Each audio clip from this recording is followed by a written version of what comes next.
Moi, je trouve ça génial. Il en faudrait même plus. Ce sont principalement des auteurs connus pour lesquels il y a des fresques, mais toutes les séries représentées ne sont pas spécialement très connues. En tant qu'animateur de la maison de la bande dessinée, nous autres, on voit qu'il y a quand même un fort tourisme axé sur la bande dessinée. Il y a pas mal de touristes qui, je pense, aiment bien flâner en ville de cette manière-là, en découvrant un peu la ville sous un autre aspect. La plupart du temps, quand je vois ces fresques-là, je me dis, ah, tiens, encore une, ouais, pourquoi pas, c'est joli, etc. Ça plaît.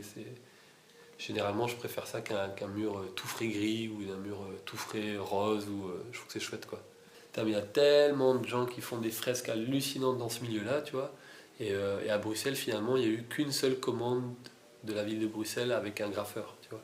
C'est bien beau, je trouve, de faire tous ces fresques-là, mais du coup, on est dans ce rapport à l'art dans la ville, tu vois.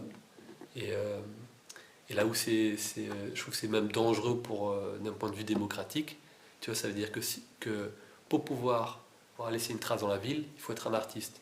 Et si t'es pas un artiste, tu peux pas laisser de trace dans la ville. Donc ça veut dire en gros que si tu dis des conneries, eh ben ferme-la, tu vois.